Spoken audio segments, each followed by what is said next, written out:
Hey guys, it's time to discuss what I read for Polarthon, plus a teeny, very teeny tiny little wrap up for what I finished January with.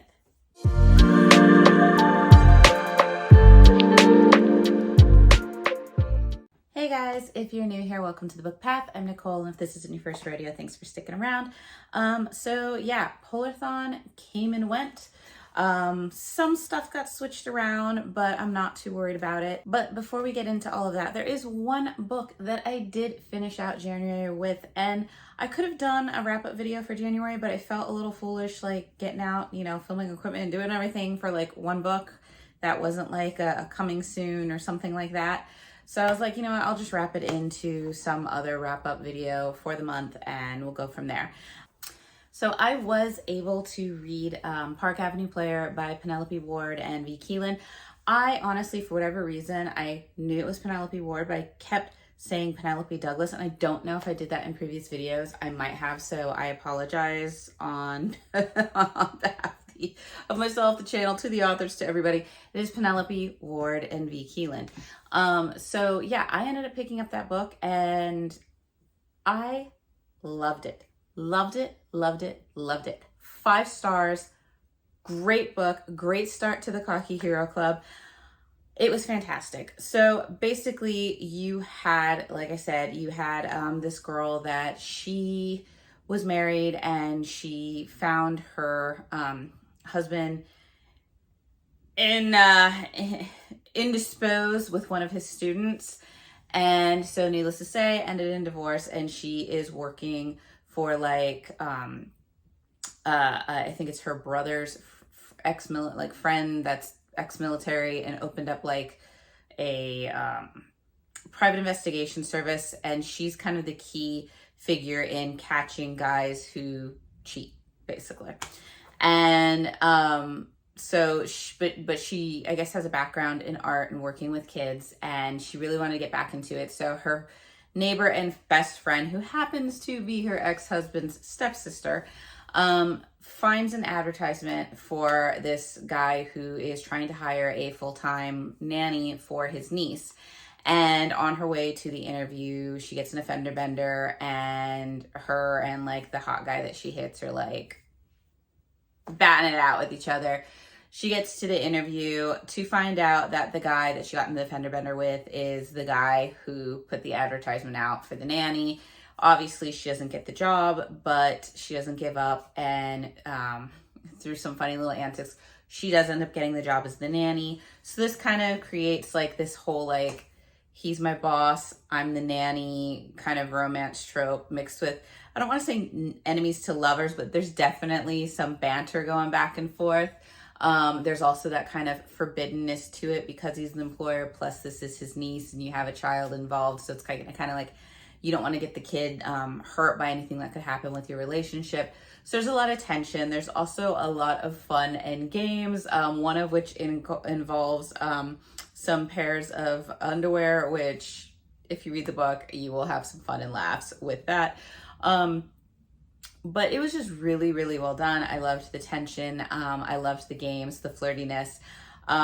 The twist that I did not see coming, because I knew things were going really well in the book.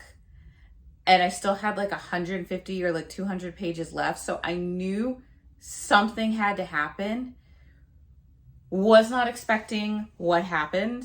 And to this point, I still don't know how I feel about it, to be honest. It's one of those, it's still a 5-star book, and I might not agree, or I might not have loved the way things happened, but I get it. And there is a sort of beauty in the way that the things happened. But for me, I felt like it did take away a little bit, but not enough. Like, I had loved the characters, the banter, the love, the romances, everything else had been so good that it wasn't enough for me to like bring it to like 4 stars. Like, I still just really enjoyed it and loved it. And so it ended up being 5 stars. I highly, highly recommend it because it was just so good. Yes, you might want to bring a box of tissues. There is some trigger warnings for illness, cancer, trauma, you know, obviously cheating, and just like a few things like that to be wary of, but nothing like horrible. Well, I don't want to say horribly bad, because obviously having to deal with some of these is, you know, not the greatest. But nothing, I want to say there's nothing graphic to any of this. There's nothing fully detailed. Things are discussed about, but nothing in a way that it is graphically traumatizing, if that makes sense. So yeah, so that was how I finished the month of January, which brings us to Polarthon. Now, obviously, I already said that none of my Polarthon reads were really wintry wonderland or anything, which is fine. You can do that. So I was supposed to start off Polarthon with like Valley of Shadows, which was our February-March challenge star pick. Haven't gotten to that yet. I still plan to, obviously, because I had finished some of the other books that I was reading ahead of time, and I had been just kind of wanting to like mood read. And for whatever reason, I decided to pick up a chunky book, but one that I needed to get through, and that was The Ashes and the Star-Cursed King by Carissa Broadbent. This is book 2 in the, I guess it's a Crowns of Nyaxia novel and the Nightborn duet. This is the second book in the duet, but I really think it's a trilogy because Six Scorched Roses is like one of those like 1.5 like novella books inside of it. Anyway, I had started this. I was like 50 pages into this when Polarthon started, and I was like, I could put it down, but I'm like, you know what? I'm on Team Reindeer, and Team Reindeer was S's, and I mean, there's a lot of S's in just the title alone, and then you've got the author's name, and I'm just like, we're gonna go ahead and do this. So it took me a lot longer than I thought it would to read this. I had some doctor's appointments and some kids getting sick and just, you know, all that fun, like whatever. And so it took me a while to get it. This is like 600 pages. So, you know, but I ended up giving this 4 stars. It was good. It was just kind of not fully pulling me in. Everything made sense to it. And I think for me, the biggest hang up of why it went down to 4 stars is in the beginning, you know, I'm going to try to keep this as spoiler free, but you have Araya and Rain fighting in the Kajari in the competition, and, you know, stuff happens there. But I felt like there was a good build up to their romance. And now with what happened, I was expecting a little bit more of like an enemies to lovers kind of thing now, because it was, you know, what happened. And, I felt more like Araya just like shut down for a good majority of this book, which is understandable. You know, she's lost someone dear to her. She's grieving. She's in shock. She feels betrayed by Rain. And so I understand all of that, but I think I was hoping that she would overcome that a little bit more quicker in the book, or that she would, you know, find romance with Rain despite all this, and that it would kind of be a them versus the world. And as the book goes on, maybe she deals with her grief as the book goes on. But it just felt like I was reading until like, I think it was page 300, where, you know, the feelings and everything that starts to bring them closer, you know, started happening really for me. And I felt like because of this, we lost some of that kind of fun, flirty, strong side that we saw of Rain in the first book. And I didn't really like that. I felt like, you know, it was just kind of like the fire went out of both of them. And it didn't return until like very end of the book. And it was never at the height that it was, you know, it just felt a little lacking in the romance for this one, surprisingly. I still loved the world. I thought it was, you know, it's a very dark kind of world to me, but very interesting. There's obviously, you know, check trigger warnings, because, you know, this is a war novel in a fantasy world with vampires, and there are scenes where they do meet a character that she is surrounded by vampiric children. So let that one sink in, because that was probably a very weird part of the book for me. That was interesting. But it was what it was. I felt the ending was a little lacking for me. Like, it made sense, it worked, and I kind of liked the little twist with the goddesses at the end, because I feel like that does set precedent for like the future of the Nyaxia world. And it was fun seeing another goddess kind of enter the arena, so to speak. But as far as how Oriah and Rain kind of are like on this mission to get this um, secret treasure, the possibility of like god blood, basically, when they get it and how that's handled, there were other ways I thought it could go, and I'm not going to do that because then you'll spoil it, because you won't know that that's what happened.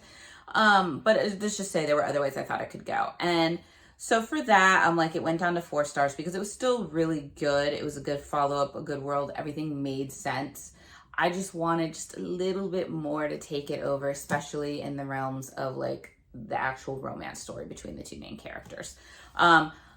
Did not realize, I thought this was a trilogy or like a duology with the little, 6 scorched roses. Did not realize there was more. Side story, it wasn't until about page 200 to 300 that I realized that Vale and Lilith in here was Vale and Lilith from the 6 scorched roses, which honestly I really didn't care for. I think I gave it like 3 stars. It was okay. Completely went over my head until like almost halfway through the story, and then I was like, oh, okay, got it. Yeah, okay. I actually do like them more in this one, but it was interesting because now that does tie into why they were present and got their own little story. But apparently there's going to be like 6 books, I think, in this series. They're not all going to be Oriah and Rain. There's going to be separate ones, and I think the other book came out last year, so I'm going to have to go and get that. But it's going to be interesting because they're going to have to bring back Oriah and Rain if the new kind of warning that's given at the end of this book is to come to fruition. It's going to have to come back and involve these 2 somehow. So it's going to be interesting to see if all these new stories and the new characters are somehow going to all end up in the world together at some point for like the epic finale. So I will be continuing, but I don't know. I think I'm just going to keep it as a Crown of Nyaxia series in my series list and just treat it as a series and just put this as one of the books in the series. But for the sake of this duology or trilogy, whichever you want to call it, we are complete. So yay. So after that, I did end up finishing that, and I went right into book 2, or I don't even know what book numbers, because every site you go to has different numbers, but I ended up reading another book from the Cocky Hero Club. It was our February month pick, which for us was Cocky Bastard by, once again, Vicky Keelan and Penelope Ward. And,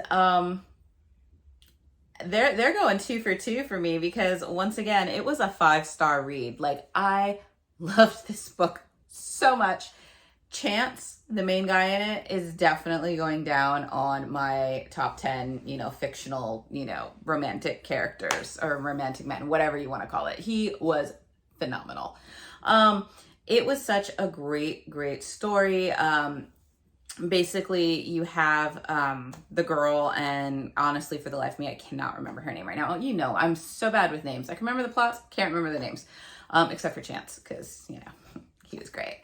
But basically you have this girl who she was in a relationship with this guy. She's a lawyer, and she's in a relationship with one of the partners at her firm. Obviously finds him with another woman, because that seems to be the trend in these books so far. And she has decided to quit her job, join up across 3,000 miles away in California with this new firm. And so she is trekking it by car across the US to get to her new living situation, if you will. And I think it's in Missouri, where she's getting some food at a rest stop. She sees this bike. She's thinking about what it would be like to live out her Sons of Anarchy naughty fantasies with a Charlie Hunnam type guy. And lo and behold, she meets Chance. And Chance is, he was born in the States, but he grew up in Australia, ex-soccer player, like gorgeous, right? they butt heads immediately, and they're kind of like bickering at each other, and she goes and she's eating her food in the car, and she witnesses his bike's not working, and so she's kind of laughing, and he goes and he knocks on her window, and he informs her that her tire is flat, and he's like, well, I can fix it for you, but I'm not going to do it for free. And so he ends up saying, I'll fix your tire for you. I'm also going, to California. Can you give me a ride? Now, obviously, in the real world, nobody would do this because, very rarely are you going to trust being in the car with a stranger. So she does. And antics ensue of them driving, flirting, all that stuff, because Chance is super at flirting. The lines and things that come out of his mouth is fantastic. He's very much like Bane Rua from the Afraid to Hope book that I read back in January. Very much that fun, like flirty, Playboy almost type. And of course, they're falling for each other, and whenever they get close, Chance always seems to pull back, and it's frustrating her because she's getting mixed signals. She doesn't know what's going on. Add to this some antics involving a blind fainting goat. Like I said, there always is some element of humor with these books that I just adore. But basically stuff happens and the girl ends up brokenhearted. So this kind of ends up becoming a second chance romance. And I'm trying not to spoil it too much for you, but it does. And the stuff that goes on after that and the things that Chance tries to do are just so cute, so sweet. There's still like the humors to everything. And there were moments where I was really wondering, this book needs to have an HEA. I'm hoping this has, a good ending. Please let this have a good ending, because there were moments where I did not know if it was going to happen. And I was like, these have to.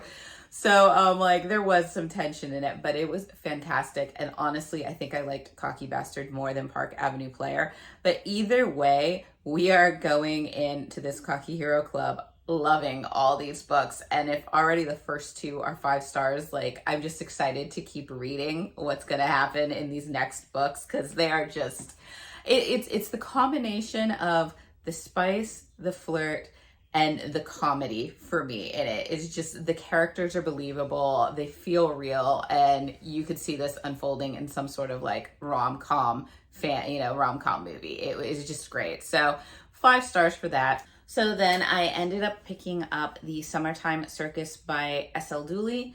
And I haven't finished that one yet, but I have started it. I'm including it just because I am going through the page count for Polarthon, and it looks like I am going to be around the 1,000-page mark, which would be, I think it's like, if it's $1 for every 100 pages or something, it would round out to be about like $10. So I'm going to be making my donation to the Polar Bear Foundation after this. Probably do like $10 to $15 donation. We'll see, what's going on and what it adds up to, and we'll just, do what we do then. But it's been fun. I didn't read the 3 books that I set out to read, and I'm still finishing the 3rd. So sadly, some of the pages aren't going to count. But I feel that because I did The Ashes and the Star-Cursed King, I might have actually ended up reading more pages than I originally thought. So it rounds out. We're good. And I did, enjoy, because to me, I finished the Crown. To me, I thought I finished the Crowns in Iaxia, but we finished that set of stories. We also ended up reading, our Cocky Hero pick for the month, so we are good there. And so now we are just going to, I think it's, there's a few books set aside for this lovely Valentine's week. I did come across a surprise book that just made me laugh and chuckle, so I think I am going to have to pick that up and read that for Valentine's Day. You will have to stay tuned to see what it was, but when I reveal it to you and you see the title, you're gonna know. You're gonna know that yes, it had to be read during Valentine's, because it was great. So stay tuned for that. Other than that, Things are stormy. It is dark here. I am just happy we didn't have flashes of lightning or thunder or anything while I was filming, because that has been going on since last night. Hopefully it's getting a little bit clearer, because I do have some errands to run and I really don't want to do that in the rain. So hopefully it'll be good. Hopefully the weather is good for you guys wherever you are. You are staying healthy. You are staying warm. Spring is almost here. Almost here. Hopefully it'll come sooner than later and we will all have some nice warm weather to get rid of the winter ick right now. But like I said, hope you guys are all doing well, and I look forward to seeing you guys in the next video. Bye.